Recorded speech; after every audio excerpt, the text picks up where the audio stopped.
തരൂർജി അടുത്ത പണി കൊടുത്തിട്ടുണ്ട്. ഹൈ, തരൂർജിക്ക് മോദിജിനെയും കേന്ദ്ര സർക്കാരിനെയും പുകഴ്ത്തി പുകഴ്ത്തി മതിയാവണില്ലെന്നേ. പുരാണം എന്ന് അവതരിപ്പിക്കുന്ന കഥയുടെ പേര് മോദിജിയാണ് എനിക്കിഷ്ടം.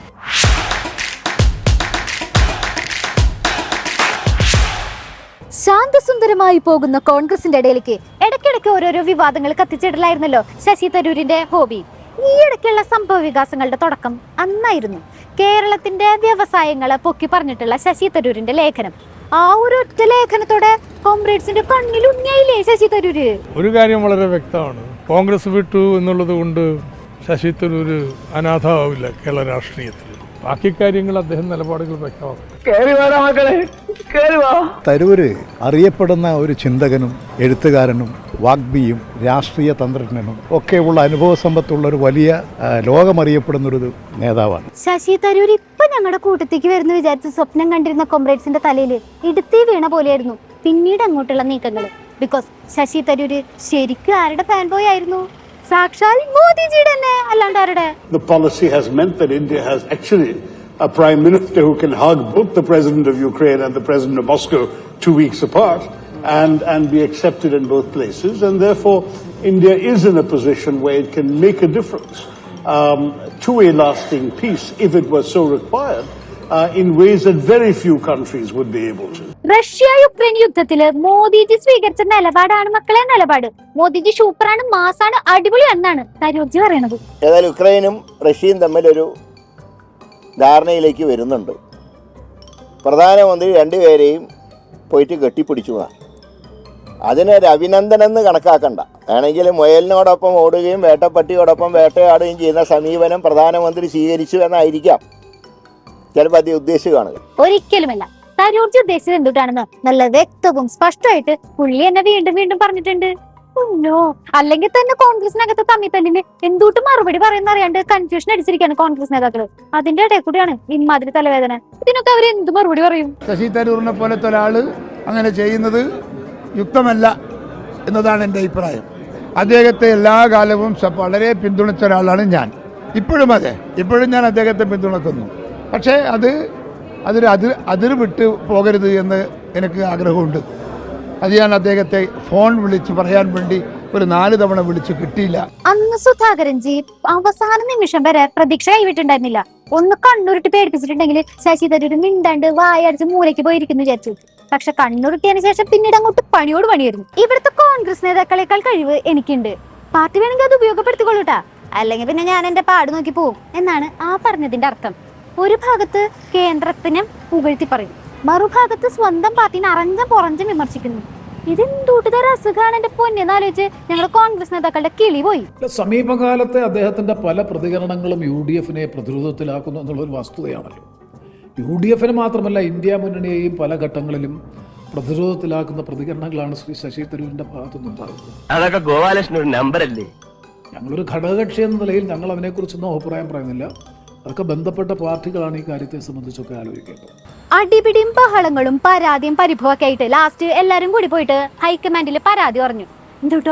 എന്നിട്ട് ഈ എവിടെ നിന്ന് നേരെയാവാനായിട്ട് അവിടുന്ന് രാഹുൽ ഗാന്ധിനോട് സംസാരിച്ച് നേരെ ഇവിടെ വന്ന് ലാൻഡ് ചെയ്തതും കൂടിയുള്ളവർക്ക് അപ്പൊ തന്നെ വേറൊരു പണി കൊടുത്തു.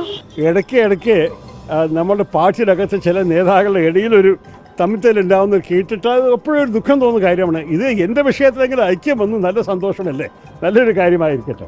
വരുന്നു, താങ്ക്സ്. സ്വന്തം പാർട്ടിയിലെ തമ്മിത്തല്ല് കളിച്ചും ചിരിച്ചും പുറത്ത് പറഞ്ഞ് രസിക്കുന്ന ഒരു അപൂർവ മനുഷ്യൻ. എന്തൊരു ഐക്യമുള്ള ഐക്യജനാധിപത്യ മുന്നണിയിലെ ഇങ്ങനെ കുഴികാരി വെട്ടിയാൻ വേണ്ടി പരസ്പരം കുഴിയും കുഴിച്ചിരിക്കുകയാണ് ഓരോരുത്തർ. എവിടെ യോജിപ്പ്? ഒരു യോജിപ്പൂടെ ഇല്ല. ശരിക്കും ഇവിടെ എന്തുട്ടാ നടക്കണെന്നറിയോ? മോദിജിനോടുള്ള ഇഷ്ടം ശശി തരൂരിന്റെ മനസ്സിൽ അങ്ങോട്ട് തറഞ്ഞു പോയിന്നേ. നിങ്ങളൊക്കെ എന്തുട്ട് പറഞ്ഞിട്ടുണ്ടെങ്കിലും മൂപ്പര് അത് മാറ്റാനും പോണില്ല. അതിങ്ങനെ ഇടയ്ക്കിടയ്ക്ക് എക്സ്പ്രസ് ചെയ്തോണ്ടിരിക്കും. പുള്ളി ഇങ്ങനെ നല്ലതും പറയും, ഇടയ്ക്കും പറയും. ഇതൊക്കെ രാഷ്ട്രീയ അടവ് ഒരുപാട് കാണിക്കുന്നുണ്ട്. മോദിയെ സൂചിപ്പിക്കുന്നുണ്ട്, ചിലപ്പോൾ കോൺഗ്രസിലും സൂചിപ്പിക്കുന്നുണ്ട്. ആരെ സൂചിപ്പിച്ച് എന്താണ് ലക്ഷ്യമെന്ന് പുള്ളിക്ക് തന്നെ അറിയാവുന്ന എനിക്ക് അറിയാൻ പാടില്ല. രാഷ്ട്രീയ അടവ് നയോ? What coconut are you talking? ഇതിൽ ഒരു അടവ് നയോ ഇല്ല. പ്യുവർ ഫ്രണ്ട്ഷിപ്പ് ആണ് മാൻ. കണക്ഷൻ വ്യക്തമായില്ല. ചില നേരത്തെ രഹസ്യ ബന്ധങ്ങൾ പുറത്താവുന്നുള്ളതിന്റെ ഉദാഹരണം അത് തന്നെ. തരൂരിനെ അനുകൂലിച്ചിട്ട് തന്നെ തരൂര് പറഞ്ഞത് മോഡി സ്തുതി ആണെങ്കിൽ ഇപ്പൊ വ്യക്തമായല്ലോ. ശശി തരൂരിന് BJP ആയിട്ട് രഹസ്യബന്ധം ഉണ്ടെന്ന് കെ മുരളീധരൻ ആഞ്ഞടിച്ചിട്ടും തരൂർജിക്ക് ഒരു കുഴപ്പമില്ല. അതെന്തുകൊണ്ടായിരിക്കും? നിങ്ങൾ അവിടെ ഇരുന്ന് ടെൻഷൻ അടിക്കേ, ഞാൻ പോയി അടുത്ത മോദി സ്തുതി റെഡിയാക്കട്ടെ എന്ന് പറഞ്ഞിട്ട് പുള്ളി നേരെ പോയി വേറൊരു പോസ്റ്റ് ഇട്ടു.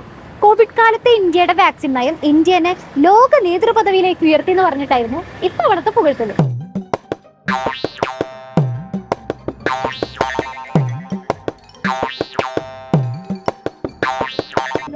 തരൂര് പറയുന്ന എല്ലാ കാര്യത്തിലും മറുപടി പറയാൻ നമുക്ക് സാധിക്കില്ല. ആഗോളതലത്തിലുള്ള കാര്യങ്ങളാണ് അദ്ദേഹം പറയുന്നത്. ദേശീയ തലത്തിലും ആഗോളതലത്തിലുമുള്ള കാര്യങ്ങൾക്ക് പ്രാദേശിക തലത്തിലുള്ള ഞങ്ങളോട് ചോദിച്ചാൽ എന്തുത്തരം പറയും? ഞങ്ങളെല്ലാം റീജിയണല്ല, ഗ്ലോബൽ ഇഷ്യൂസാണ് അവർ കൈകാര്യം.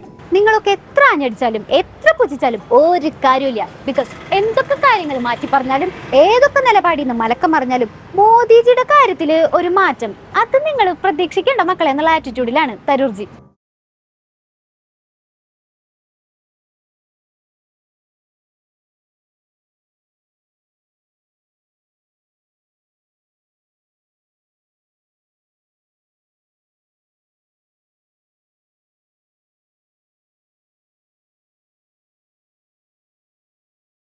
ഇങ്ങനെയുള്ള വിഷയങ്ങളിൽ പരസ്യ പ്രതികരണം പാടില്ല എന്ന് ഹൈക്കമാൻഡ് കർശനായിട്ട് പറഞ്ഞിട്ടും തരൂർജി ഇത് തുടരുന്നുണ്ടെങ്കിൽ അതിലെന്തോ ഉണ്ട്.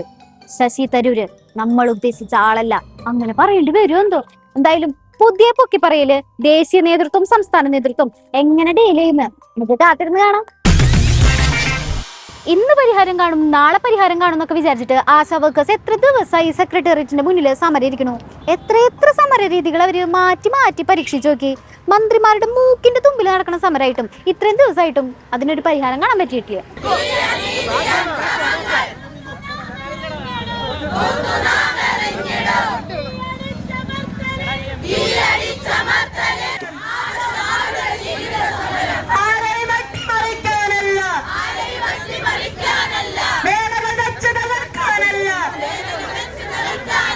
സമരത്തിന് പരിഹാരം കാണാനായിട്ട് മന്ത്രിമാർക്ക് വലിയ ഇൻട്രസ്റ്റ് ഒന്നും ഉണ്ടായിരുന്നില്ലെങ്കിലും അവരെ അധിക്ഷേപിക്കാനായിട്ട് നല്ല ഇൻട്രസ്റ്റ് ഉണ്ടായിരുന്നല്ലോ. ഈ മുടിമുറിക്കൽ പ്രതിഷേധത്തിലും അത് നമ്മൾ കണ്ടു.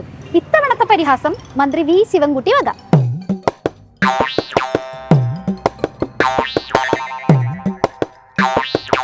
വെട്ടിയ തലമുടി കേരളത്തിൽ നിന്നുള്ള കേന്ദ്രമന്ത്രിമാർ വഴി കേന്ദ്രത്തിലേക്ക് എത്തിക്കണം എന്നാണ് മന്ത്രി വി ശിവൻകുട്ടി പറയുന്നത്. ബിക്കോസ് കാശിന്റെ കാര്യത്തിൽ ഞങ്ങൾക്കൊന്നും ചെയ്യാൻ പറ്റില്ലെന്ന് ഇവര് മുന്നേ തന്നെ പറഞ്ഞല്ലോ.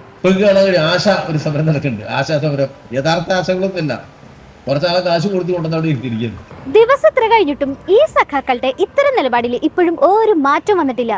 എന്നാലും ഇപ്പൊ ഇനി ആശാ വർക്കേഴ്സിന് അനുകൂലമായിട്ടൊരു തീരുമാനം എടുക്കുകയാണെങ്കിൽ സർക്കാരിന് തന്നെ അതൊരു ക്ഷീണാവില്ല എന്നുള്ള ടെൻഷനിലാണ് അവര്. ആശ പോരുമ്പോൾ അംഗൻവാടിയിലെ കൊണ്ടിരുത്തും, വേറെ ആരെയും കൊണ്ടിരുത്തും, പാവപ്പെട്ട മനുഷ്യരെ തന്നെ കൊണ്ടിരുത്തി പണം കൊടുത്ത് ഇടതുപക്ഷത്തെ അട്ടിമറിക്കാനുള്ള സമരത്തിന്റെ ആയുധമാക്കുന്ന ഗൂഢാലോചന കേരളത്തിൽ നടത്തുന്നു. ഇന്ത്യ രാജ്യത്തെ എല്ലാ സംസ്ഥാനത്തും ആശുണ്ട്, പിന്നെ തിരുവനന്തപുരത്ത് മാത്രമുള്ള സമരം എന്താ? ആശമാരെല്ലായിടത്തും ഉണ്ടല്ലോ, പിന്നെന്താണ് തിരുവനന്തപുരത്ത് മാത്രം സമരം എന്നാണ് വിജയരാഘവൻ സഖാവ് ചോദിക്കുന്നത്. ഈ മുടിമുറിക്കൽ പ്രതിഷേധത്തിന് ഐക്യദാർഢ്യം പ്രഖ്യാപിച്ചുകൊണ്ട് പല ജില്ലകളിലും പ്രതിഷേധം ഉണ്ടായിരുന്നല്ലോ. വിജയരാഘവൻ സഖാവ് അതൊന്നും കണ്ടില്ലേ?